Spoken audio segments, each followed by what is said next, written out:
Ils ont jeté une pauvre fille dans un enclos avec un cheval sauvage, mais ce qui s'est passé ensuite a fait taire même les plus cruels.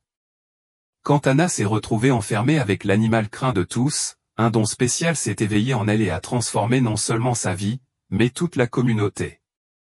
Une histoire de courage, de connexion et de justice que personne n'aurait pu prédire, montrant comment le respect et la gentillesse peuvent surmonter la cruauté. Préparez-vous, car cette histoire touchera votre cœur. Abonnez-vous à la chaîne, aimez cette vidéo et commentez d'où vous la regardez. Anna se réveillait chaque matin avant le lever du soleil. Le coq n'avait même pas besoin de chanter. Cet emploi du temps, cette façon de vivre, faisait déjà partie d'elle. Elle portait des sandales usées, s'éclaboussait le visage avec de l'eau et attachait ses cheveux en un simple chignon. La maison en bois craquait sous ses pas légers, mais grand-mère Kesesao restait endormie, sa poitrine se soulevant et s'abaissant avec une respiration laborieuse. Anna s'arrêta un instant pour regarder la petite dame dans le grand lit, recouvert d'une courte pointe en patchwork, fabriquée de ses propres mains il y a des décennies. « Aujourd'hui sera meilleur, murmuras-tu, même si tu savais que ta grand-mère n'écoutait pas. » Le poêle à bois l'alluma avec difficulté. Le bois était un peu humide à cause de la pluie de la nuit précédente. Anna souffla patiemment sur les braises, comme si elle soufflait sur son propre espoir pour les maintenir allumées. Le café emplissait la cuisine de son parfum puissant, se mêlant à l'arôme du pain de maïs en train de cuire. C'était petit, mais c'était fait avec tant de soin qu'il semblait se multiplier sur la simple table. Dehors, le site de Bantvi se réveillait. C'était un morceau de terre qu'on pouvait à peine appeler un lieu, mais pour Anna et Kesesao, c'était un royaume. Ils avaient des poules, un potager bien entretenu, 3 arbres jabuticaba et cet énorme manguier qui ombrageait la cour. C'était un héritage de son grand-père Joao, qui n'a laissé derrière lui que de bons souvenirs et une poignée de dettes qu'Anna avait encore du mal à rembourser. Avec le panier en osier suspendu à son bras, Anna cueillait des légumes frais, laitues, choux, ciboulettes, tous arrosés avec l'eau du puits et soignés comme s'ils étaient ses propres enfants. Il a séparé les meilleurs pour les vendre à la foire de la petite ville de Val do Sereno, à 6 kilomètres. Le reste serait pour leur déjeuner. « Madame Anna, bonjour », cria petit Joe depuis la clôture. C'était le voisin, un homme de presque 70 ans qui vivait seul depuis la mort de sa femme. « J'ai apporté ce remède maison pour Madame Kesesao. C'est du teguaco au miel de jaté. Aide à la poitrine. » Anna sourit en recevant le verre avec ses mains couvertes de terre. « Que Dieu vous récompense, Monsieur Zé. » La bénédiction du Seigneur ne faillit jamais. Les rides de son visage se sont creusées en un sourire. Il ne pense à rien. C'est la connaissance des anciens, m'a appris ma mère, et va avec Dieu à la foire aujourd'hui. Anna a accepté la gentillesse avec le cœur lourd. Ce sont ces petits gestes qui lui ont permis de garder foi en la bonté du monde, même dans les moments difficiles, et ils étaient plus difficiles que bons. Des gens comme Zé nous ont rappelé que personne n'est vraiment seul. Après avoir laissé le café de sa grand-mère prêt sur la table de chevet, un baiser sur son front ridé et des instructions pour Madame Rita, la voisine qui séjournait chez Kesesao pendant qu'Anna allait à la foire, elle prit son vieux vélo et partit.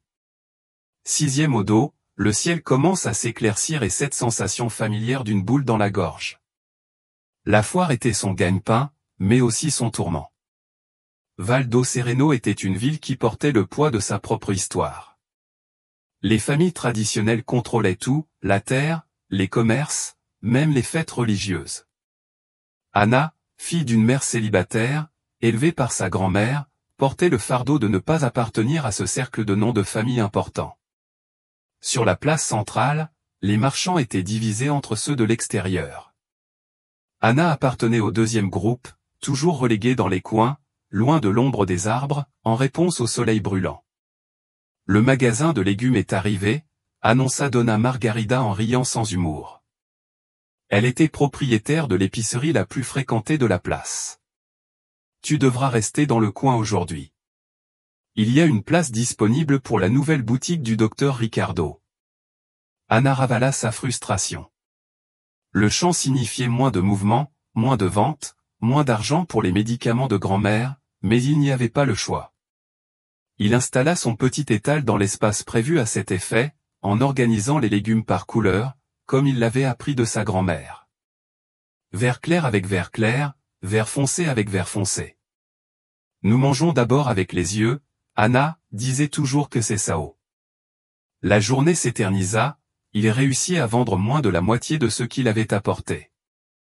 Le soleil brûlait sa peau brune et les légumes commençaient à flétrir, réduisant encore plus les chances de les vendre.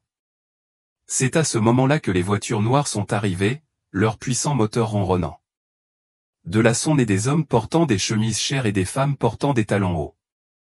Il s'agissait de la famille Albuquerque, propriétaire de la plus grande ferme de la région et de la moitié des entreprises de la ville. Felipe Albuquerque, l'unique héritier, commandait le groupe comme un général. Il avait des yeux froids qui semblaient tout évaluer en termes de chiffres.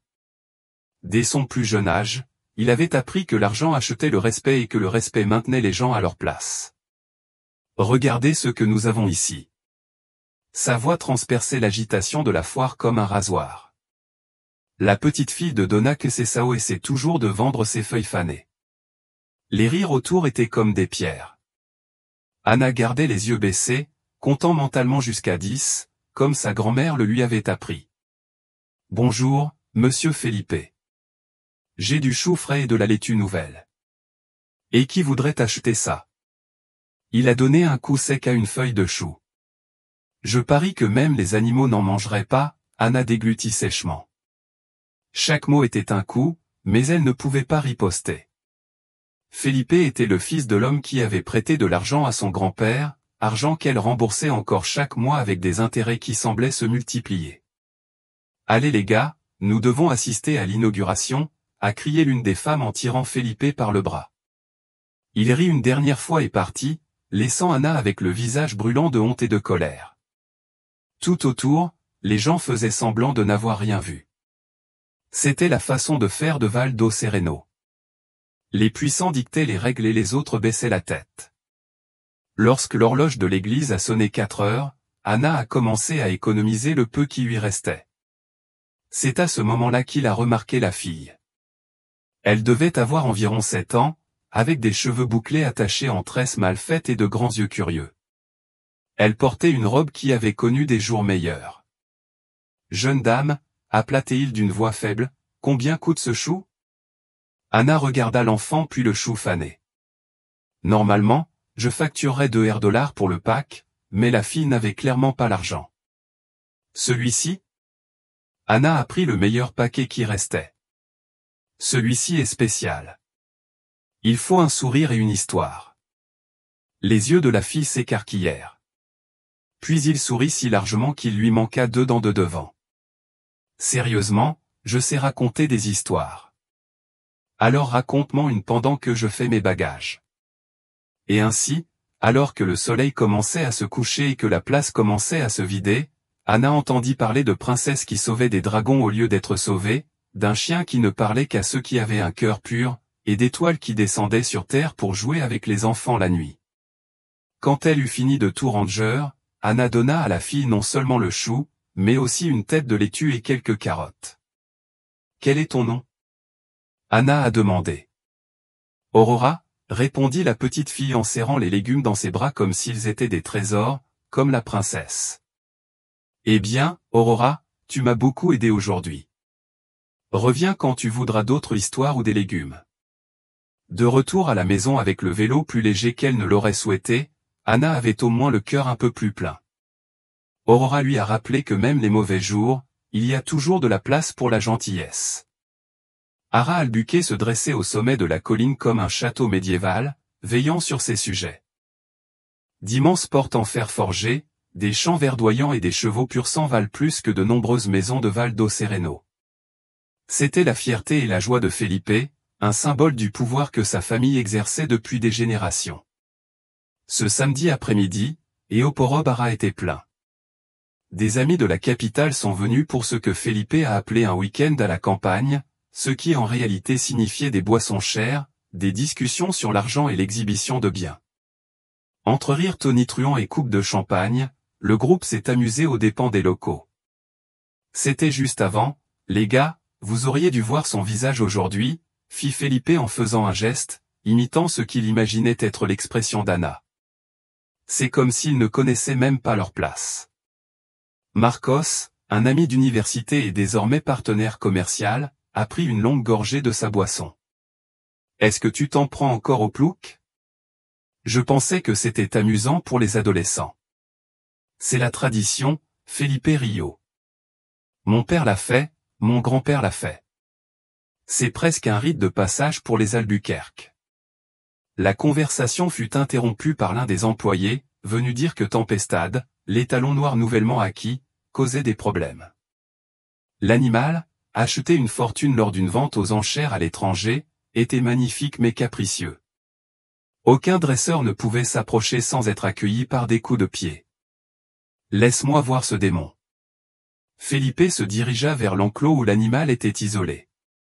L'étalon était magnifique, avec une robe noire brillante, des muscles définis, mais ses yeux contenaient une fureur sauvage. Nous avons tout essayé, patron, expliqua Joachim, le dresseur le plus expérimenté. Il n'accepte personne, seul le vendeur pourrait traiter avec lui. Mais maintenant, Felipe observait l'animal avec un mélange de colère et de fascination.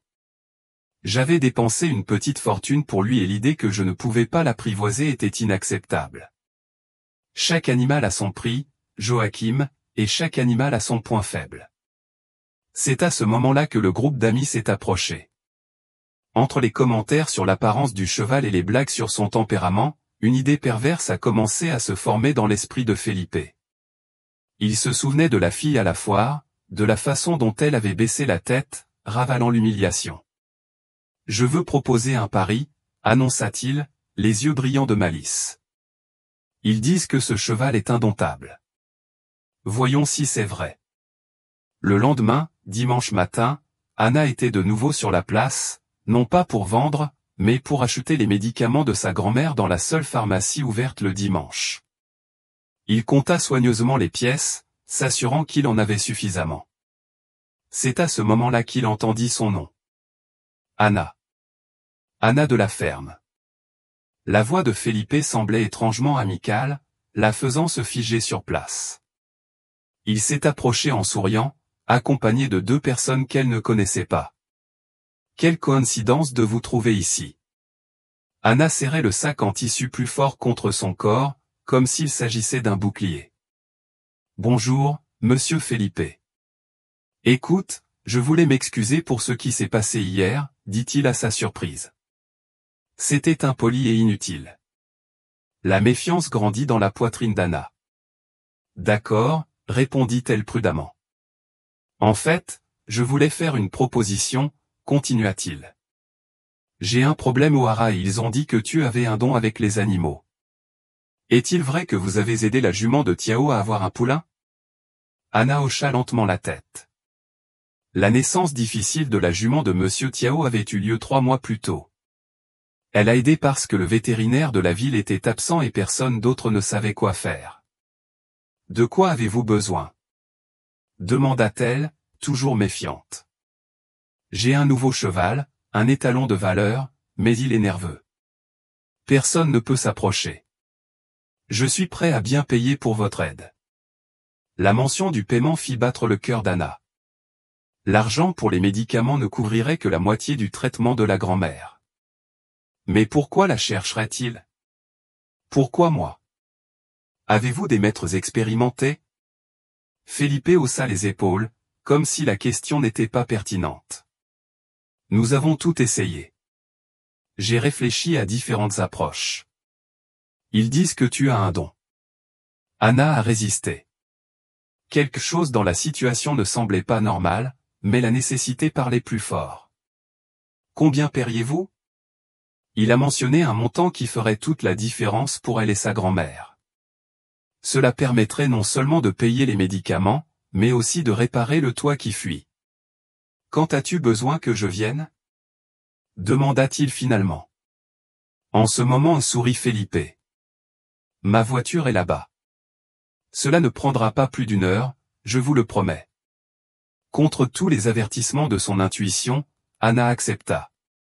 Il a laissé un message à Madame Rita, lui demandant de dire à sa grand-mère qu'il reviendrait bientôt. Puis elle monta dans la voiture luxueuse, se sentant extrêmement mal à l'aise parmi le cuir et les panneaux brillants. Le trajet jusqu'au haras était silencieux et inconfortable. Anna regarda par la fenêtre, regardant le paysage familier se transformer en l'imposante propriété d'Albuquerque. Je n'avais jamais été aussi près du manoir familial, je ne l'ai vu que de loin, comme un château de conte de fées loin de la réalité. À leur arrivée, il y avait plus de monde qu'elle ne l'avait prévu. Des hommes et des femmes bien habillés semblaient attendre quelque chose, verre à la main, discutant avec animation. Anna sentit tous les regards se tourner vers elle lorsqu'elle sortit de la voiture, à cause de ses vêtements simples et de ses mains calleuses. Felipe la conduisit dans un enclos isolé, où un magnifique cheval noir marchait sans relâche. C'était le plus bel animal qu'Anna ait jamais vu, avec une aura de puissance et de sauvagerie qui la laissait sans souffle. C'est Storm, présenta Felipe. Personne ne peut le toucher sans qu'il essaie de tuer la personne. Anna observa attentivement l'animal. Il y avait quelque chose dans ses yeux. Ce n'était pas de la colère, comme cela semblait être le cas à première vue, c'était de la peur, de la confusion. Que lui est-il arrivé avant? Demanda-t-il. Felipe fronça les sourcils. Comme ça? Les chevaux ne naissent pas agressifs. Quelque chose s'est produit pour le rendre comme ça. Est-ce que ça a de l'importance? Je veux que tu le calmes pour que nous puissions le soigner. Anna prit une profonde inspiration. Je devrais entrer seule dans l'enceinte et j'ai besoin de silence. Felipe était d'accord, mais Anna remarqua le regard qu'il échangeait avec ses amis. C'est à ce moment-là qu'il a réalisé que quelque chose n'allait vraiment pas. Ce n'était pas de l'aide qu'il voulait, c'était une sorte de spectacle, une sorte de divertissement. Elle était l'attraction. Malgré cela, il regarda le magnifique animal et ne put refuser. S'il ne les aidait pas, que ferait-il de lui? Il le sacrifierait probablement, gaspillant une vie par pure ignorance. J'y vais, décida-t-il. Plus à ma façon. Alors qu'il se préparait, il entendit des rires et des commentaires chuchotés. Les gens se tenaient autour de la clôture comme s'ils regardaient un spectacle. Quelqu'un a même sorti son téléphone portable pour filmer. La peur lui serrait la poitrine, mais Anna pensait à sa grand-mère que c'est Sao. Le courage, ce n'est pas ne pas avoir peur, ma fille. Il s'agit de faire ce qui doit être fait même lorsque vous avez peur. Prenant une profonde inspiration, elle ouvrit la porte et entra dans l'enceinte, seule, avec Storm et le destin qui se déroulait devant elle. Anna entra dans l'enceinte à pas lents et mesurés. Le silence autour était épais, chargé d'attente. D'un côté, le groupe de Felipe regardait avec des sourires malicieux sur les lèvres, les téléphones portables pointés, attendant le moment du désastre. De l'autre côté, Storm renifla, ses narines dilatées, ses yeux fixés sur l'intrus qui osait envahir son espace. « Reste bien immobile et il ne te fera pas de mal » cria quelqu'un, provoquant des rires. Anna l'ignora, se concentrant uniquement sur l'animal devant elle. Lentement, il s'accroupit, diminuant sa taille. Il ne regarda pas le cheval directement dans les yeux, sachant que cela pourrait être interprété comme un défi. Au lieu de cela, il garda le regard baissé, respirant profondément. « Je sais que tu as peur », murmura-t-il d'une voix si basse que seul le cheval pouvait l'entendre. « Moi aussi. » Storm frappa le sol de son sabot, soulevant de la poussière. Anna ne bougea pas, elle resta simplement là à respirer, laissant l'animal sentir sa présence, son odeur, son énergie. Les secondes se sont transformées en minutes et les téléspectateurs ont commencé à s'impatienter. « Fais quelque chose, ma fille » cria Felipe. Le spectacle doit continuer. À ce moment-là, Anna a parfaitement compris ce qui se passait. Ce n'était pas un appel à l'aide, c'était un piège, une blague cruelle pour amuser des gens qui avaient tout sauf de la compassion. Il voulait voir le cheval sauvage l'attaquer, il voulait filmer sa peur, son humiliation, peut-être même sa douleur. Une vague de colère monta dans sa poitrine, mais elle la retint. La colère ne servirait à rien maintenant. Grand-mère disait toujours. La haine n'empoisonne que ceux qui la portent, jamais ceux qui la méritent. Anna a décidé que si elle devait être là, ce ne serait pas en tant que victime, ce serait pour Storm, pour elle-même. Elle a commencé à chanter doucement, une berceuse que Sao lui chantait quand elle était petite. Peu importe qu'elle soit désaccordée ou que sa voix tremble. Elle a chanté de tout son cœur, laissant la simple mélodie remplir l'espace entre elle et l'animal. La tempête a cessé de frapper la coque.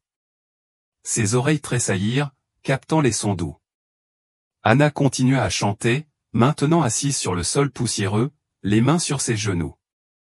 Dehors, les rires cessèrent, remplacés par un silence confus. Qu'est-ce qu'elle fait? Quelqu'un a demandé. Perdre du temps, répondit Felipe avec impatience. Et, nous ne sommes pas venus pour un spectacle de talent. Mais Anna a continué. Maintenant, tandis qu'il chantait, il commença à parler entre les couplets, toujours à voix basse. Tu es belle, tu le sais? Si fort, si magnifique, personne ne devrait te traiter comme ça, comme une attraction de cirque. Tu mérites le respect. À la surprise générale, y compris la sienne, le cheval fit un pas vers elle. Puis un autre. Anna ne bougea pas, elle continua à chanter. Storm s'est rapproché, jusqu'à ce qu'il ne soit plus qu'à 2 mètres d'elle. Je pouvais sentir son souffle chaud, voir la lueur intelligente dans ses yeux. C'est ce qu'ils ne comprennent pas, continua Anna, regardant maintenant directement l'animal. Que ressens-tu? Qu'est-ce que tu comprends? Et, comme si tu comprenais chaque mot. Storm baissa la tête dans une posture moins menaçante. Anna, dans un mouvement aussi naturel que la respiration, tendit la main, paume vers le haut, sans essayer de le toucher. Offrir, ne pas exiger. La deuxième a duré longtemps. Le monde semblait s'arrêter. Le cheval renifla l'air, évaluant. Puis, à la stupéfaction de tous ceux qui regardaient, Storm fit un autre pas et toucha son nez à la paume ouverte d'Anna. Le contact était chaleureux, doux, comme une promesse scellée. Anna sentit les larmes lui monter aux yeux. Ce n'était pas seulement le soulagement de ne pas avoir été attaquée. C'était quelque chose de plus profond, de plus significatif, c'était une connexion, une reconnaissance. Dehors, le silence était désormais absolu. Les téléphones portables continuaient d'enregistrer, mais les sourires avaient disparu. Felipe, en particulier, semblait stupéfait, comme s'il était témoin de quelque chose qui remettait en question tout ce qu'il croyait. Anna se leva lentement. Storm recula un peu, mais ne s'enfuit pas. Elle tendit à nouveau la main et cette fois caressa le cou puissant de l'animal. Il laissa le toucher en tremblant légèrement. « Qu'est-ce qu'ils t'ont fait ?» murmura-t-il, sentant des cicatrices sous la fourrure brillante. C'est à ce moment-là qu'il a remarqué, des marques de fouet, des callosités dues à des cordes trop tendues. Ce n'était pas un animal naturellement agressif, c'était un survivant de la cruauté. Storm hennit doucement, comme pour répondre. Anna continua à le caresser, murmurant des mots de réconfort. Après quelques minutes, il se tourna vers la porte, marchant lentement à reculons, sans tourner le dos au cheval. Il quitta l'enceinte avec la même dignité avec laquelle il était entré. Dehors, Felipe et ses amis la regardaient avec des expressions allant du choc à l'incrédulité. Personne n'a rien dit. Anna s'arrêta devant eux, le visage serein, mais ses yeux brillaient d'une nouvelle détermination. « Il n'est pas agressif, dit-il d'une voix ferme. Il a été maltraité. Il porte des marques de fouet sur le dos et des callosités dues aux cordes aux chevilles. Ce n'est pas un animal sauvage, c'est un animal blessé qui a peur, comme n'importe lequel d'entre nous. » Felipe cligna des yeux, perplexe, pour la première fois. « Impossible. J'ai payé une fortune pour ça. L'argent ne peut pas acheter le caractère, monsieur Felipe, même pas de quelqu'un qui vend des chevaux. » Il y eut un murmure parmi les personnes présentes. Quelqu'un a éteint son téléphone portable par embarras. Anna tendit la main. « Je crois que tu me dois quelque chose. » Felipe hésita, puis sortit son portefeuille et lui tendit quelques billets, évitant de la regarder dans les yeux. Anna a calmement compté l'argent et l'a mis dans son sac en tissu. Si vous voulez vraiment aider ce cheval, arrêtez de le traiter comme une attraction. Respectez-le. Laissez-lui du temps et, pour l'amour du ciel, consultez un vétérinaire pour soigner ses blessures. Sans attendre de réponse, Anna se tourna pour partir. Tu ne voulais pas de trajet. Je préférerais rentrer à pied, même si la marche était longue. J'avais besoin d'air frais, de temps pour digérer ce qui s'était passé. Attendez. Une voix différente a appelé. Un homme plus âgé s'est approché. Il portait des vêtements simples, contrastant avec le luxe qui l'entourait. Il avait les mains calleuses et les yeux doux. Je m'appelle Gabriel. Je suis le chef palefrenier ici. Je n'ai jamais rien vu de tel en 30 ans de carrière équestre. Anna ne savait pas quoi répondre. Il continua, avez-vous un don, jeune fille? Vraiment? J'ai vu des gens qui savent dompter les chevaux. Mais vous, vous avez fait différemment. Vous ne l'avez pas dompté, vous lui avez parlé. Tout le monde peut le faire, a-t-elle répondu. Ayez juste de la patience et du respect. Gabriel sourit comme quelqu'un qui en sait plus qu'il ne le dit. Ce n'est pas tout à fait ça, et tu le sais. Écoute, j'ai une proposition. Je ne suis plus intéressé par de telles propositions. Anna intervint en jetant un coup d'œil en direction de Felipe, qui parlait maintenant doucement à ses amis. Non non. J'ai un petit ranch à l'autre bout de la ville. Je m'occupe de chevaux abandonnés, dont beaucoup, comme Storm, ont été maltraités. Je travaille dans la réadaptation. Je ne peux pas payer beaucoup, mais si ça vous intéresse. Anna hésita. Une partie d'elle voulait juste rentrer chez elle, dans la sécurité de sa grand-mère, dans le monde qu'elle connaissait. Mais quelque chose chez cet homme inspirait confiance, et le souvenir du contact de Storm était encore frais sur sa peau. Puis-je y réfléchir, il a finalement demandé. Gabriel sourit et sortit une carte usée de sa poche. Bien sûr, c'est l'adresse. Venez quand vous voulez. Anna prit la carte et la garda soigneusement. Il fit un signe d'au revoir et commença la longue marche du retour. À l'horizon, le soleil commençait à se coucher, peignant le ciel en orange et en rose. Même avec ses pieds douloureux et son cœur en ébullition, elle se sentait étrangement légère, comme si, d'une manière ou d'une autre, rencontrer Storm avait réveillé quelque chose qui dormait en elle. Lorsqu'elle arriva à la maison, Kesesao l'attendait sur le porche, l'inquiétude se lisant sur son visage ridé. « Où étais-tu, ma fille ? J'allais justement envoyer Zepekeno te chercher. » Anna s'est assise à côté de sa grand-mère et lui a tout raconté. La proposition de Felipe, le piège, le cheval, Gabriel. Kesesao écoutait en silence, ses yeux sombres fixés sur l'horizon. Sa mère avait le même don, dit-elle finalement, surprenant Anna. Avant de partir, elle a réussi à calmer même le taureau le plus en colère de Manuel.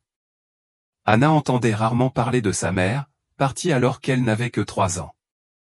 C'était un sujet qui faisait souffrir sa grand-mère. « Pourquoi ne m'as-tu jamais dit ça ?» Kesesao soupira. Certains souvenirs sont trop douloureux pour être partagés. Mais aujourd'hui, vous devez le savoir. Elle prit les mains de sa petite fille dans les siennes. « Qu'est-ce que tu as, Anna ? C'est rare, c'est spécial.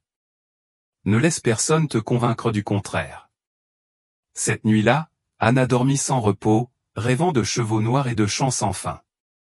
Et pour la première fois depuis longtemps, son rêve n'était pas de s'échapper de Valdo Sereno, mais de trouver sa place là-bas. Le ranch de Gabriel se trouvait dans une vallée entourée de 12 collines. Contrairement à la ferme équestre ostentatoire des Albuquerque, c'était un endroit simple, avec des clôtures en bois usées par les intempéries et une grange qui avait besoin d'être peinte. Mais il y avait quelque chose d'accueillant dans cette simplicité, quelque chose qui faisait qu'Anna se sentait immédiatement chez elle. Elle est arrivée un dimanche matin, une semaine après l'incident avec Storm. Grand-mère avait insisté pour qu'elle y aille, poussant la porte avec des mots d'encouragement. « Vas-tu fleurir là, ma fleur ? Puis-je la sentir ?»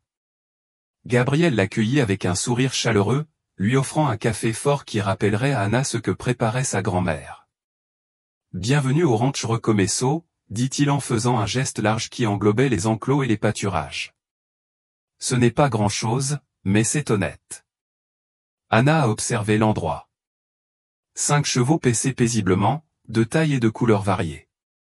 Ils semblaient tous en bonne santé, même si je pouvais voir chez certains les marques d'un passé difficile. Une cicatrice ici, une posture défensive là. Chacun a sa propre histoire, expliqua Gabriel en remarquant le regard attentif d'Anna. Cette jument baille a été sauvée d'un cirque. L'Alezan a perdu son maître d'un cancer et la famille voulait la vendre à l'abattoir. La ponette blanche a subi tant de maltraitance qu'elle n'a laissé personne l'approcher pendant des mois. Anna sentit son cœur se serrer. Et maintenant? Maintenant, ils réapprennent à faire confiance. C'est un processus lent. Certains ne s'en remettent jamais complètement, ils portent leur peur à jamais. Mais tout le monde mérite une chance de guérir, n'est-ce pas? Elle a accepté, ressentant une connexion immédiate avec la philosophie du lieu. Gabriel la conduisit à travers le ranch, lui montrant les écuries simples mais propres, la zone d'entraînement, le petit étang où les animaux buvaient de l'eau. « Que fais-tu exactement ici ?» Anna a demandé. « Je réhabilite les chevaux traumatisés et leur trouve un nouveau foyer lorsque c'est possible. Certains restent ici pour toujours, d'autres sont trop vieux ou nécessitent des soins particuliers. J'enseigne également aux enfants défavorisés de la ville. Les chevaux ont des pouvoirs de guérison incroyables, vous savez ? Surtout pour les enfants qui ont traversé des épreuves. » Anna éprouva un pincement au cœur. Elle-même avait été l'une de ces enfants, n'ayant jamais eu l'occasion de vivre une telle expérience. « Et comment subviens-tu à tes besoins ?» demanda-t-il, notant que le ranch, bien que bien entretenu, ne semblait pas avoir beaucoup d'argent. Gabriel haussa les épaules. « Je fais ce que je peux. Les cours me rapportent un peu d'argent. Je vends les œufs de mes poules. Parfois, je reçois des dons. C'est un peu serré, mais on s'en sort. » Ils atteignirent un enclos plus isolé, où un cheval tacheté noir et blanc les observait avec méfiance. Gabriel lui tendit une poignée d'avoine et l'animal s'approcha à contre-cœur, mangeant dans sa main. « C'est Pintado », présenta Gabriel. « Il est arrivé il y a 2 semaines. On l'a retrouvé attaché dans une ferme abandonnée, mal nourri et déshydraté. Son état physique s'améliore, mais la peur prend plus de temps. » Anna observa attentivement l'animal. Je pouvais voir la terreur dans ses yeux, la méfiance dans chaque mouvement timide. Il se souvint de Storm et sentit une détermination grandir en lui. « Puis-je essayer ?» demanda-t-il en tendant la main vers Gabriel, qui lui tendit des flocons d'avoine. « Vas-y, prends ton temps. » Anna s'est approchée de la clôture, parlant doucement à Pintado. Le cheval recula, les oreilles en alerte. Elle n'a pas insisté, elle est restée là, la main tendue, l'avoine dans sa paume ouverte. Il a attendu 1 minute, 2, 5. Gabriel regardait en silence, impressionné par la patience de la jeune femme. Finalement, Pintado fit un pas vers elle. Anna ne bougea pas, elle continua à parler doucement, des mots de réconfort, des assurances de sécurité. Le cheval s'est approché d'elle et lui a reniflé la main avant de manger l'avoine, avec des mouvements nerveux. « C'est ça, ma belle. » Anna murmura. « Personne ne vous fera de mal ici. » Lorsque Pintado eut fini de manger, elle fit un mouvement lent, touchant légèrement son cou. Le cheval tremblait, mais ne s'enfuyait pas. Anna sourit, ressentant la même connexion qu'elle avait ressentie avec Storm. « Impressionnant, » a commenté Gabriel. Il lui faut généralement des jours pour autoriser les contacts. Anna retira sa main, ne voulant pas abuser de sa nouvelle confiance. Il a juste besoin de temps, de patience et de quelqu'un avec son don, a ajouté Gabriel. Il hésita un instant, puis continua, « Anna, je suis venu te chercher pour une raison. J'ai besoin d'aide. Je vieillis. Mon dos ne supporte plus les gros travaux. Ces chevaux ont besoin de quelqu'un comme toi. Je ne peux pas payer beaucoup, mais je proposerai le gîte et le couvert, plus un petit salaire. La proposition prit Anna par surprise. Travailler avec les chevaux n'avait jamais été son projet. En fait, elle n'avait jamais eu de projet précis, si ce n'est de prendre soin de sa grand-mère et de survivre au jour le jour. Je n'y connais rien en dressage de chevaux, admit-elle. Gabriel sourit. Ce que je t'ai vu faire avec Storm? Et maintenant avec Pinted, ça vaut plus que n'importe quel entraînement formel. Le reste, tu l'apprends avec le temps. Réfléchis d'accord? Anna a promis qu'elle y réfléchirait. Il a passé le reste de la matinée à aider Gabriel dans des tâches simples, nourrir les animaux, nettoyer les stalles, vérifier les clôtures. Chaque tâche, bien que fatigante, lui apportait une satisfaction qu'elle ressentait rarement au marché ou dans les travaux de nettoyage occasionnels qu'elle effectuait pour compléter ses revenus. À l'heure du déjeuner, Gabriel a préparé un repas simple mais savoureux. Assis à la table rustique, ils discutaient comme de vieux amis. Il a raconté son histoire, comment il a été dresseur au Harados Albuquerque pendant des années, jusqu'à ce qu'il ne puisse plus supporter de voir le traitement infligé aux animaux. Comment il a économisé chaque centime pour acheter ce terrain. Comment les opérations de sauvetage ont commencé, avec presque aucune ressource. Et toi? Demanda Gabriel. Comment as-tu appris à communiquer avec les chevaux comme ça? Anna hésita. C'était difficile d'expliquer quelque chose qu'elle-même ne comprenait pas complètement. Je ne sais pas. J'ai toujours aimé les animaux et grand-mère que c'est ça m'a appris à respecter toutes les créatures. Je crois que j'essaie simplement d'écouter ce qu'ils disent, même sans parole. Gabriel hocha la tête en signe de compréhension. Certains appellent cela un don, d'autres de la sensibilité. Moi, j'appelle cela de la sagesse. Une sagesse que beaucoup ont perdue au coucher du soleil. Anna réalisa qu'elle avait passé toute la journée au ranch, sans remarquer le temps qui passait. J'ai dû y retourner. Grand-mère serait inquiète. Puis-je revenir demain, demanda-t-elle, se surprenant elle-même par l'enthousiasme dans sa voix. Le sourire de Gabriel illumina son visage ridé. Ce serait un honneur. Sur le chemin du retour, Anna se sentait différente, comme si quelque chose en elle s'était réveillé, une possibilité, un chemin qu'elle n'avait jamais envisagé auparavant. Il se souvenait du toucher de Pintado, de la confiance qui se construisait lentement, du sentiment de faire une différence. Quelque chose que l'argent ne pouvait pas acheter, quelque chose que Felipe Albuquerque, avec toute sa richesse, ne connaîtrait probablement jamais. Que Sao attendait sur le balcon, comme toujours. Un seul regard sur le visage de sa petite fille suffisait à comprendre. Tu as aimé l'endroit? Ce n'était pas une question. Anna s'assit à côté de sa grand-mère, lui prenant les mains ridées. Grand-mère, Gabriel m'a proposé un travail pour aider avec les chevaux, avec les enfants qu'il enseigne. Ce n'est pas beaucoup d'argent, mais, ses yeux se sont illuminés d'une manière qu'elle n'avait pas vue depuis des années, a ajouté que c'est Sao, en serrant les mains de sa petite fille. Acceptez. Ne restez pas coincé ici à cause de moi. Mais vous, madame? Avez-vous besoin de médicaments, de soins? La vieille dame sourit sereinement. Le temps passe différemment à mon âge, ma fille. Chaque jour est un cadeau, pas une garantie. Ne mets pas ta vie en suspens pour moi. Anna sentit les larmes lui monter aux yeux. Je ne remets rien à plus tard. Je suis exactement là où je suis censé être. Cette nuit-là, allongée dans son lit simple, Anna n'arrivait pas à dormir. J'ai pensé à Storm, à Pintado, à Gabriel, aux enfants qui ont appris à faire confiance à nouveau grâce aux chevaux. Il pensait à un chemin qu'il n'avait jamais imaginé pour lui-même, mais qui lui semblait désormais aussi naturel que de respirer. Et avant même que le soleil ne se lève, il savait déjà quelle serait sa décision. 3 mois se sont écoulés depuis qu'Anna a commencé à travailler au ranch Recomeço. La routine de se réveiller avec le soleil, de prendre soin des animaux et de rentrer à la maison au crépuscule est devenue aussi naturelle que la respiration elle-même.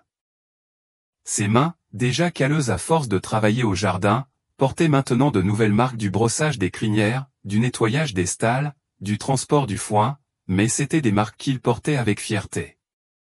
Pintado, le cheval tacheté qui craignait les humains, la suivait désormais dans le pâturage comme un chiot fidèle.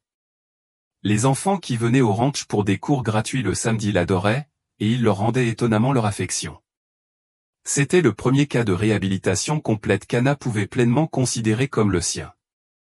Il est né de nouveau de tes mains, commenta Gabriel un matin, en regardant Pintado jouer avec les enfants. Anna sourit, ressentant cette profonde satisfaction qu'aucun argent ne pouvait acheter. Il l'avait toujours en lui, il avait juste besoin de se rappeler comment lui faire confiance. Les cours pour les enfants sont devenus le moment préféré de la semaine pour Anna. Il s'agissait de garçons et de filles de la ville, dont beaucoup étaient issus de familles pauvres, certains orphelins, d'autres avec des histoires difficiles d'abus ou de négligence. Comme les chevaux que Gabriel a sauvés, ces enfants ont également dû réapprendre à faire confiance.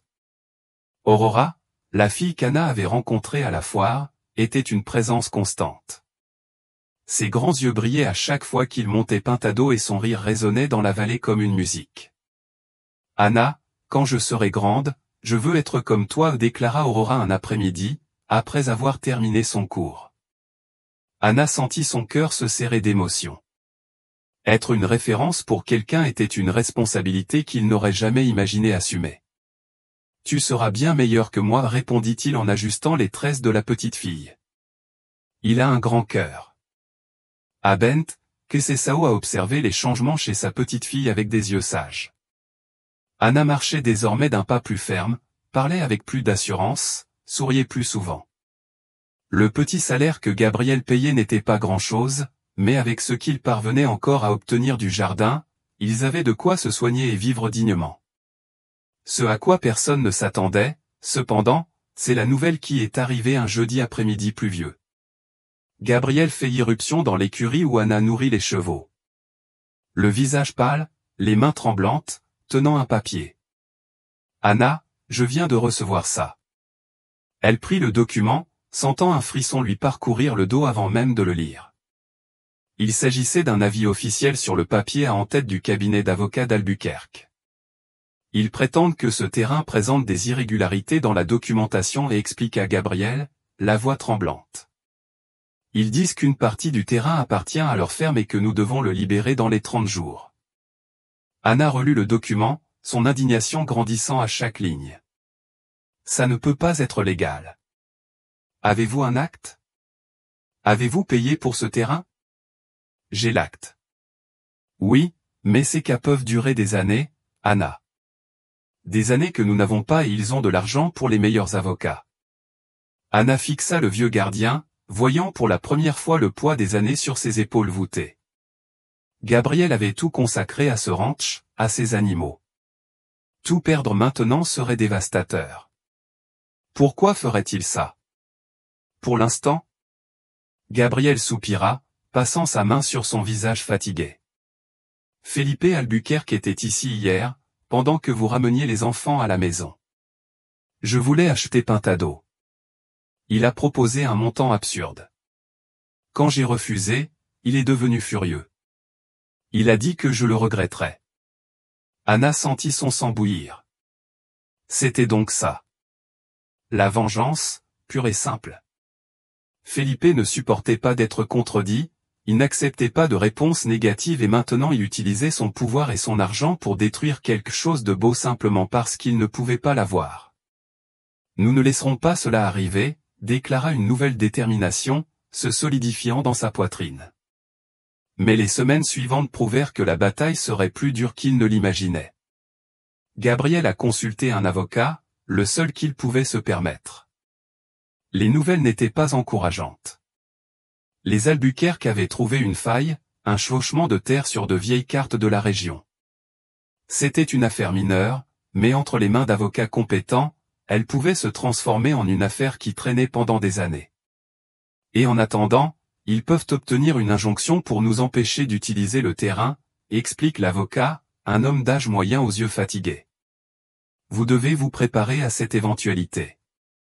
Anna a passé des nuits blanches à réfléchir à des solutions. Parler directement à Felipe? Impossible. L'homme la détestait depuis l'épisode de la tempête et maintenant encore plus, sachant qu'elle travaillait avec Gabriel. Vous cherchez de l'aide en ville? Qui s'opposerait aux Albuquerque, qui contrôlait pratiquement tout? C'est lors d'une de ces nuits, alors qu'elle rentrait tard à la maison après avoir aidé un poulain malade, qu'Anna a fait une rencontre inattendue. Une voiture de luxe s'est arrêtée à côté de lui sur le chemin de terre, et le conducteur a baissé la vitre. Anna a appelé une voix qu'elle n'a pas immédiatement reconnue.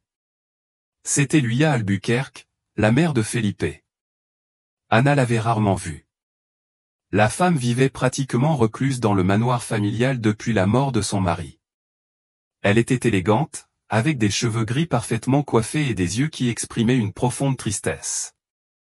Sonora Albuquerque salua Anna avec prudence. « Je peux te déposer. Il faut qu'on parle. » Le cœur d'Anna s'emballa. Que pouvait bien vouloir cette femme avec elle? Serait-ce un nouveau tour de Felipe? Elle hésita, mais la pluie légère qui tombait et la fatigue dans ses os la firent accepter. Dans l'intérieur luxueux de la voiture, Luya est allé droit au but. « Je sais ce que mon fils fait avec le ranch de Monsieur Gabriel et je suis venu m'excuser. » Anna ne pouvait pas cacher sa surprise. Luya a poursuivi, « Felipe n'a pas toujours été comme ça. La mort de son père et son pouvoir soudain l'ont profondément affecté. » Elle soupira. « Mais ce n'est pas une excuse. Ce qu'il fait est mal. »« Pourquoi me dis-tu ça ?» demanda Anna. Luya la regarda avec des yeux humides. « Parce que je sais que tu es la seule personne qui peut faire comprendre à mon fils l'erreur qu'il commet. » « Moi. » Anna faillit rire. « Votre fils me déteste, madame. Je suis la dernière personne qui l'écouterait. Vous avez tort. » Luya a activé un petit écran sur le tableau de bord de la voiture. « Regardez, » a-t-il dit, montrant une vidéo, la même vidéo que Felipe et ses amis avaient prise le jour de l'incident de la tempête. Mais maintenant, Anna pouvait voir ce qui s'était passé après avoir quitté Ara. Felipe, seul dans l'écurie, s'approchant prudemment de l'étalon noir, essayant, sans succès, de répéter les gestes qu'il avait vu faire à Anna. Le cheval se retire, Felipe est frustré, mais revient le lendemain. Et le suivant, et le suivant. Il ne l'admettra jamais, dit Luya en éteignant l'écran, mais il est devenu obsédé par l'idée de comprendre comment tu as fait, de pouvoir faire la même chose. Anna resta silencieuse, traitant l'information. Il n'aurait jamais imaginé que sa connexion avec Storm aurait affecté Felipe si profondément. « Que me suggérez-vous de faire ?» Luya Albuquerque sourit tristement. « Cela, ma chère, tu devras le découvrir par toi-même, mais je pense que cela implique un certain outsider qui ne t'a jamais oublié. » En rentrant chez elle ce soir-là, Anna eut une idée risquée, peut-être stupide, mais peut-être la seule chance de sauver le ranch Recomeço et tout ce qu'il représentait. L'idée d'Anna était simple en théorie, presque impossible en pratique, convaincre Felipe Albuquerque d'abandonner le procès contre le ranch Recomeço. Pour y parvenir, il aurait besoin d'alliés inattendus et d'un courage qu'il ne savait même pas posséder. Son premier arrêt fut à l'école municipale. Là, il a rencontré l'enseignante Martha, qui accompagnait les enfants lors des visites au ranch. « Nous avons besoin de l'aide des enfants, mais cela doit être leur décision, » explique Anna. Aucune pression, aucune manipulation, juste la vérité. Martha, une jeune femme aux idéaux forts, était d'accord. Le lendemain, Anna a parlé à la classe. Il a expliqué la situation avec des mots simples, sans méchants ni héros, juste des faits. Les enfants écoutaient avec une attention solennelle qui surprendrait tout adulte qui les sous-estimait. « Si le ranch ferme, où iront les chevaux ?» a demandé Tago, un garçon de 9 ans qui a surmonté son bégaiement grâce aux séances avec Pintado. « Je ne sais pas, » répondit honnêtement Anna. « Certains peuvent être vendus, d'autres non. » J'ai terminé la phrase. Il n'y avait pas besoin. Les enfants comprennent mieux la perte que de nombreux adultes. Aurora leva sa petite main. « Et pouvons-nous faire quelque chose ?»« Nous pouvons essayer, » dit Anna. « Mais vous ne devriez participer que si vous le souhaitez. » Les 18 enfants ont immédiatement levé la main. Anna sentit une boule dans sa gorge. C'était trop de responsabilité, trop d'attente. Et si ça échouait? Mais il repoussa cette pensée. Il valait mieux échouer en essayant que ne pas essayer du tout. L'étape suivante était plus difficile. Contrairement à tous les avertissements de Gabriel, Anna se rendit à Arados Albuquerque un dimanche matin, non pas pour affronter Felipe, mais pour voir Tempestad. L'agent de sécurité l'a reconnue et a hésité, mais Anna a utilisé la seule carte qu'elle avait. Donna lui a m'attend. Il a menti avec conviction. Ça a marché. Dans l'écurie silencieuse, il trouva l'étalon noir. Contrairement à ce à quoi il s'attendait, Storm n'était plus isolé dans un enclos éloigné. Il occupait une stalle spacieuse, apparemment bien entretenue.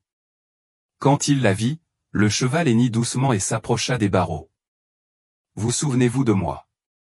Anna murmura, excitée, en touchant le museau velouté. Il n'a jamais oublié. Une voix résonna derrière elle. Felipe Albuquerque se tenait dans l'embrasure de la porte, les bras croisés, le visage fermé. « Que faites-vous ici ?» Anna prit une profonde inspiration. C'était maintenant ou jamais. « Je suis venu faire une proposition. Je n'ai rien à discuter avec toi. » Il intervint, avançant de manière menaçante. Pas même une chance de vraiment se connecter avec Storm. Cela l'a fait s'arrêter. Ses yeux trahissaient un éclair d'intérêt que le masque de l'arrogance ne pouvait cacher. « De quoi parles-tu ? Ta mère m'a montré les vidéos. Je sais que tu as essayé. » Anna caressa le cou de Storm, qui resta calme sous son toucher, « mais tu le fais de la mauvaise façon. » Felipe est devenu rouge. « Comment oses-tu ? » « Je peux t'apprendre, » interrompit Anna, « si tu abandonnes le procès contre le ranch. » Le choc sur son visage valait le risque qu'il prenait. Philippe rit. Un son sans humour. « Tu penses pouvoir me faire chanter ?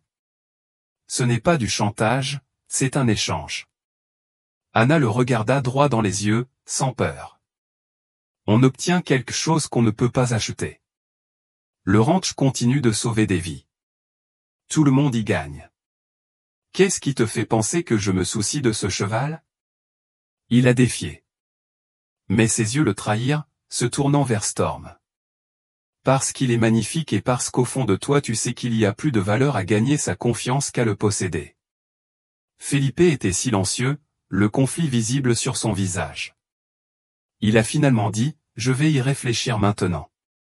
Sors d'ici avant que je change d'avis et que j'appelle la sécurité. » C'était plus que ce à quoi Anna s'attendait. Il quitta le ranch le cœur battant, mais avec une petite flamme d'espoir. Les jours suivants furent remplis de préparations intenses. Les enfants ont écrit des lettres et dessiné des images sur ce que le ranch représentait pour eux. Gabriel, initialement sceptique quant au projet, a fini par apporter des témoignages émouvants de personnes dont la vie a été transformée par le travail avec les chevaux. Anna a également fait quelque chose qu'elle n'aurait jamais imaginé faire. Il chercha Bernardo, le journaliste du petit journal local. Ce n'est pas seulement l'histoire d'un ranch, a-t-il expliqué, montrant des photos, des lettres, des dessins. C'est l'histoire de toute une communauté de seconde chance. Bernardo, toujours avide de sujets qui s'écartaient des conventions, a mordu à l'hameçon. Intéressant. Mais les Albuquerque n'aimeront pas ça.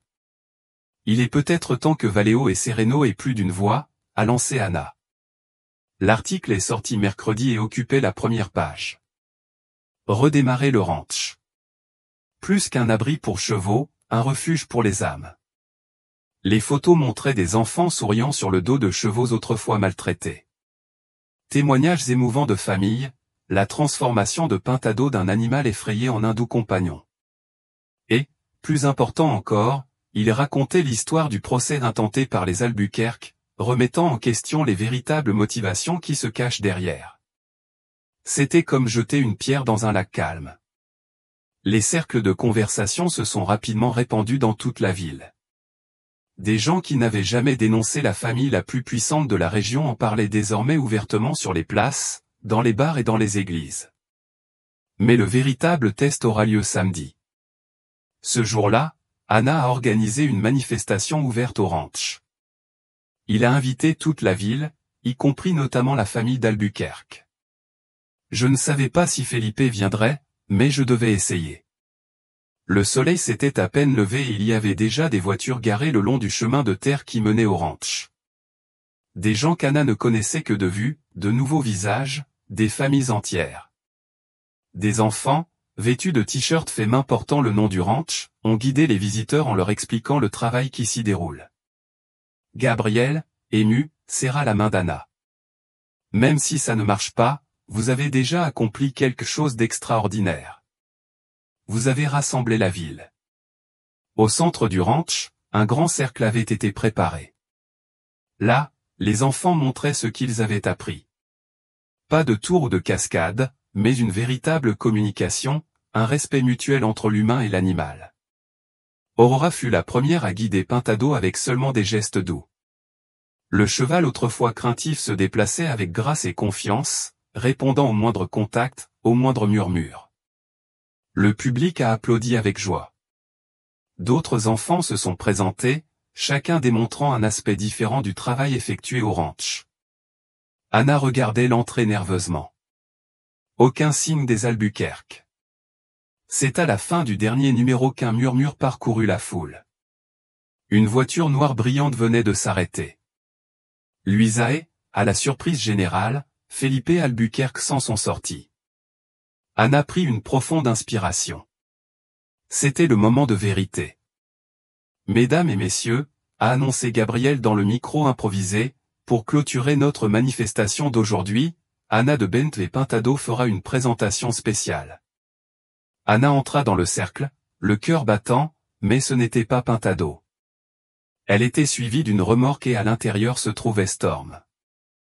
Un murmure collectif parcourut le public. Tout le monde connaissait l'histoire grâce à l'article du journal. Tout le monde savait qui était ce magnifique étalon noir et ce qu'il représentait. Felipe fit un pas en avant, son visage était un masque d'incrédulité et de colère. Qu'est-ce que cela signifie? Comment est-il arrivé ici? Je l'ai apporté. La voix de Luya semblait ferme. Il est temps de mettre fin à cette guerre, mon fils.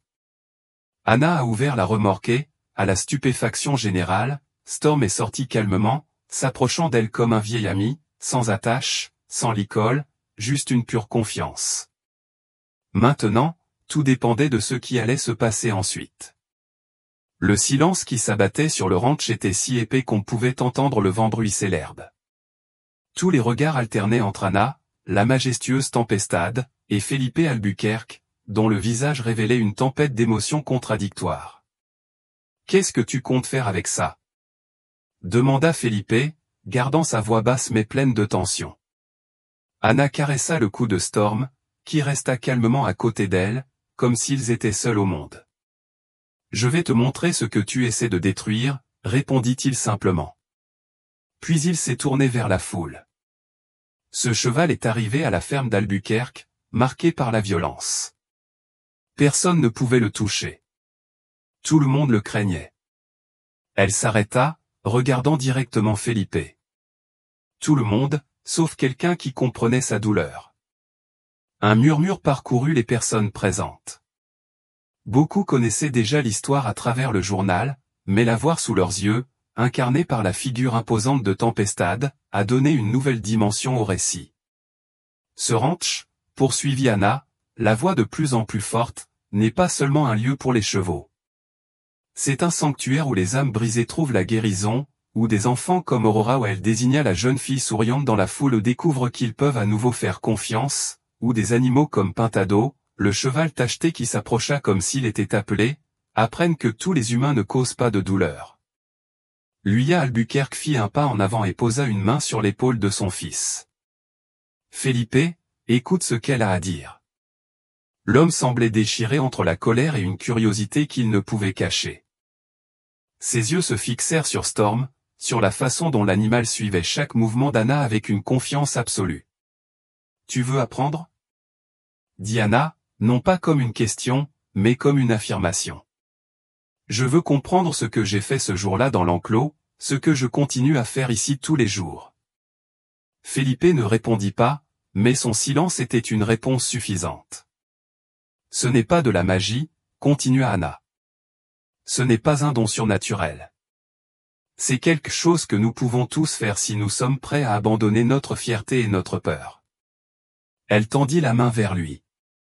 Viens, laisse-moi te montrer. Un murmure collectif parcourut le public. Personne ne s'attendait à cette invitation directe, à cette offre publique de paix. Felipe hésita, son visage était un masque de conflit intérieur. Lui serra doucement l'épaule. Allez, murmura-t-il. Il est temps de soigner plus que les chevaux. D'un pas hésitant, Felipe entra dans le cercle. Il gardait une distance de sécurité avec Storm, qui suivait ses mouvements avec des oreilles attentives. « Que veux-tu que je fasse » demanda la voix, essayant de conserver sa froideur habituelle, mais trahissant un tremblement presque imperceptible. « D'abord, respire, répondit Anna calmement. Ressens ton cœur, souviens-toi qu'il ressent le tien aussi. Quelque chose dans la simplicité de ces mots semblait toucher Felipe. Il ferma les yeux un instant, respirant profondément. Lorsqu'elle les rouvrit, Anna remarqua un changement subtil, comme si une couche de protection avait été temporairement retirée. Maintenant, approche-toi, ordonna-t-elle lentement. Avec respect. Felipe fit un pas, puis un autre. Storm recula légèrement, méfiant. Il se souvient de l'odeur de ta peur, expliqua Anna. Depuis le jour où tu m'as mis dans cet enclos, attendant qu'il me fasse du mal pour ton amusement. Les mots étaient durs, mais le ton ne contenait aucune accusation, seulement la vérité. Felipe rougit, mais ne le nia pas. Comment puis-je lui faire oublier ? Demanda-t-il. Et il y avait une véritable vulnérabilité dans sa voix qui surprenait tous ceux qui le connaissaient. Tu ne peux pas, répondit Anna, mais tu peux créer de nouveaux et meilleurs souvenirs. Elle prit sa main, si différente de la sienne, douce là où la sienne était calleuse, pâle là où la sienne était bronzée par le soleil. Il le guida doucement vers le museau de Storm. Le cheval renifla avec inquiétude. Felipe se tendit, mais ne recula pas. Par lui, murmura Anna, pas avec des mots, mais avec ton cœur. Pendant de longues secondes, rien ne se passa. Le public retenait son souffle. Gabriel, à côté d'Aurora, serra la main de la fille, tous deux témoins de quelque chose qui ressemblait à un miracle. Des larmes silencieuses coulaient sur son visage âgé de Luis Albuquerque. Puis, presque imperceptiblement, Storm se détendit, baissant la tête, permettant aux doigts de Felipe d'effleurer son museau. Une touche légère, hésitante, mais réelle. Il s'en va, murmura Felipe surpris. Anna sourit. Ils donnent toujours une seconde chance. Ils sont plus généreux que nous dans ce domaine. Quelque chose se brisa sur le visage de Philippe, pas de façon dramatique, mais comme une fine couche de glace se brisant sous la première chaleur du printemps. Ses yeux se remplirent de larmes, même si elle luttait visiblement pour retenir ses larmes. « Pourquoi fais-tu ça » demanda-t-il doucement, juste pour qu'elle l'entende. « Après tout ce que j'ai fait, pourquoi le ranch m'a-t-il appris que la vengeance ne guérit pas » répondit simplement Anna. « Seul le pardon fait cela. Et parce que cet endroit est trop important pour être détruit par une rancune. » Felipe caressait Storm maintenant avec plus de confiance. Le cheval a patiemment permis un moment de communion qui semblait impossible quelques minutes auparavant. L'affaire, dit-il finalement, sans toujours regarder Anna. Puis-je le classer ? Un soupir de soulagement collectif parcourut la foule, même si tous essayèrent de cacher le fait qu'ils écoutaient la conversation. Mais Felipe continua, la regardant enfin. J'ai une condition. Anna attendait avec impatience. Je veux vraiment apprendre, dit-il, non seulement de Storm, mais de tous les chevaux. Et je veux investir dans le ranch. Ce n'était pas ce qu'Anna s'attendait à entendre, ni Gabriel, qui s'approcha avec une expression prudente. Investir comment ? Demanda le vieux gardien. Des infrastructures, du matériel, un vétérinaire à temps plein. Felipe semblait parler plus vite à mesure que l'idée se formait dans son esprit. Et je veux que vous étendiez le programme avec les enfants à plus d'écoles, plus. Felipe interrompit Luya en s'approchant avec un doux sourire. Je pense qu'ils ont besoin de temps pour réfléchir à la proposition.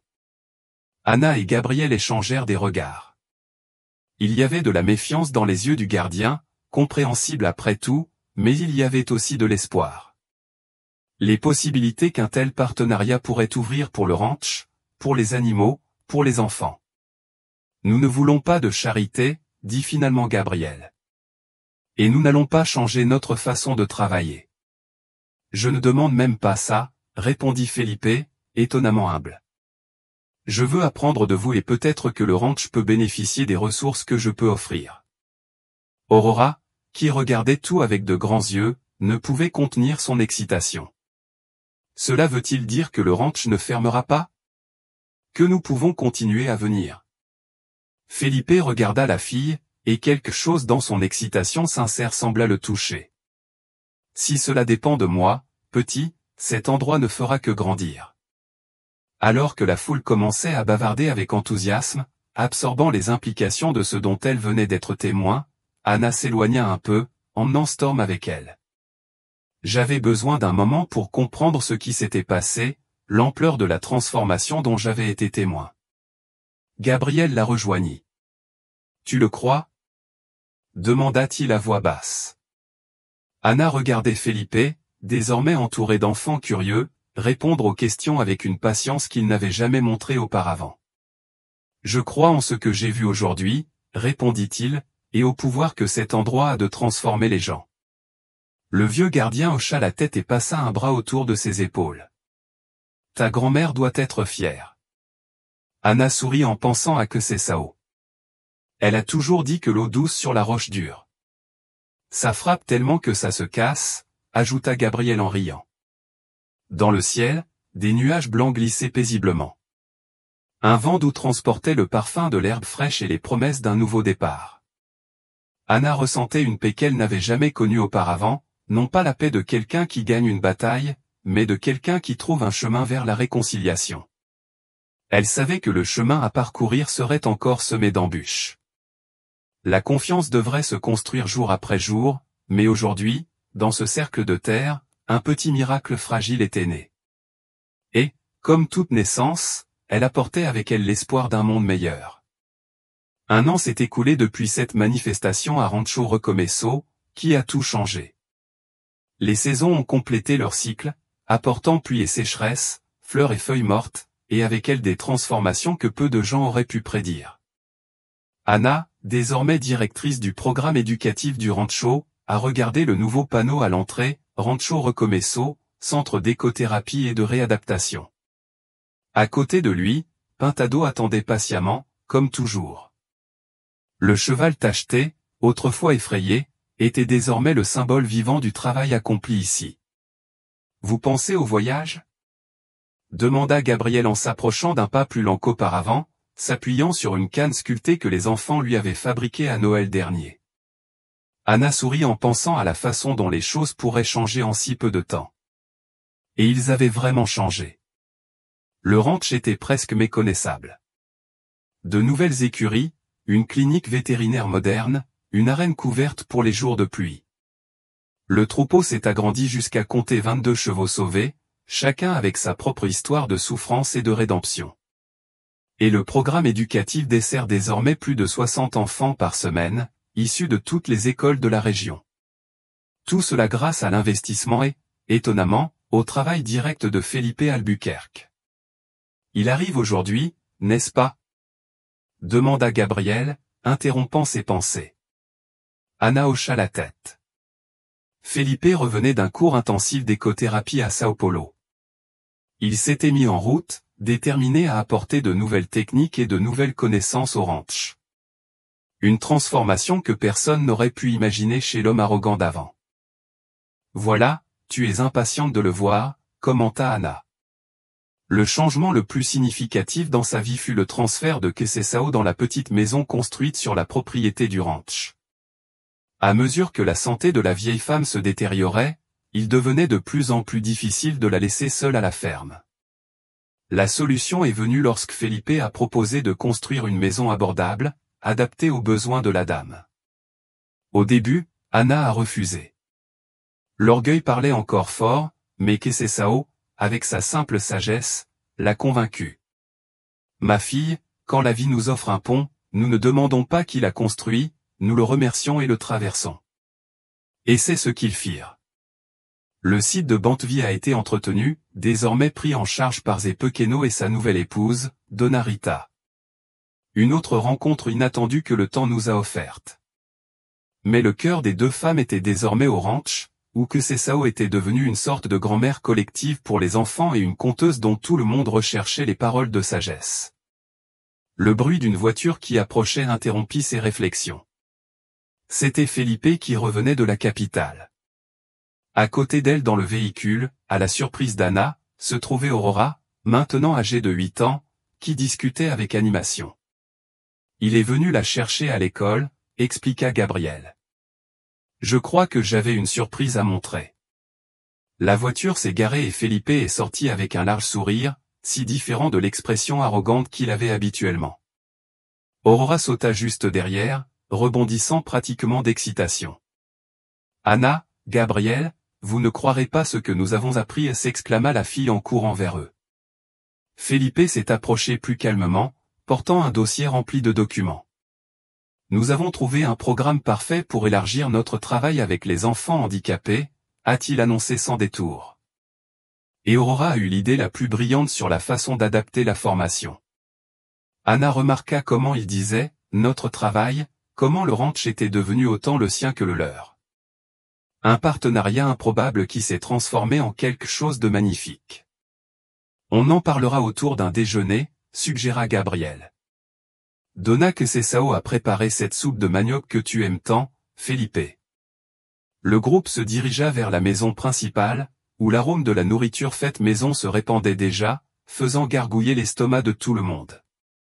En chemin, ils passèrent devant le nouvel enclos, où Storm paissait paisiblement. L'étalon noir, voyant Felipe, leva la tête et hennit doucement.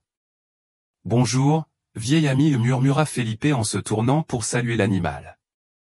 Le lien entre les deux était quelque chose de spécial à observer, un rappel constant du jour où tout a commencé à changer. Anna regardait la scène avec un sourire.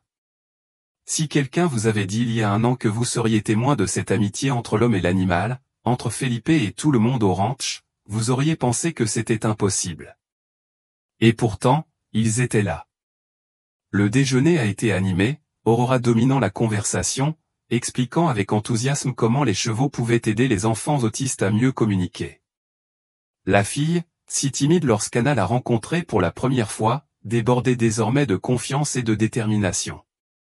Nous pensons organiser une foire ouverte tous les mois, continua Felipe, après que la petite fille eut finalement repris son souffle afin que davantage de personnes puissent en apprendre davantage sur le travail et pour collecter des fonds supplémentaires pour l'expansion. Kesesao, assise à la tête de la table, observait tout avec des yeux brillants.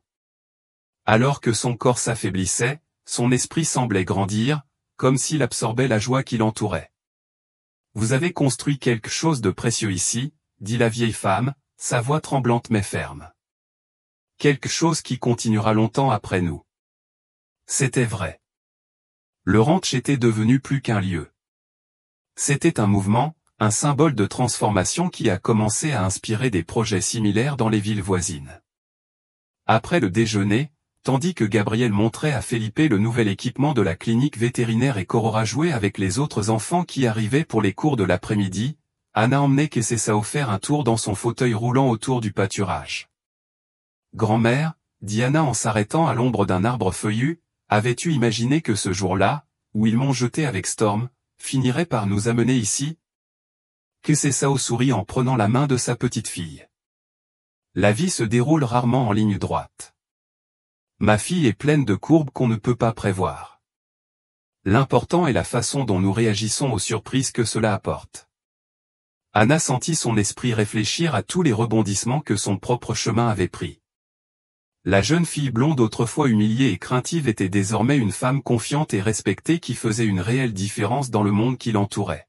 « Sais-tu de quoi je suis le plus fier chez toi ? continua Sao, comme si elle lisait dans ses pensées. Ce n'est pas seulement que tu ne t'es pas laissé briser par la cruauté, c'est que tu ne l'as pas laissé endurcir ton cœur. Ces mots ont profondément touché Anna. C'était vrai. Il aurait été facile de nourrir de la haine, de chercher à se venger. Le chemin le plus difficile a été celui du pardon, de la réconciliation, de la transformation. J'ai appris des meilleurs, répondit-il en serrant la main ridée de sa grand-mère. Au loin, on entendait les rires des enfants, le hennissement des chevaux, le brouhaha d'une communauté vivante et dynamique. Le soleil de l'après-midi baignait le ranch d'une lumière dorée, transformant l'ordinaire en extraordinaire.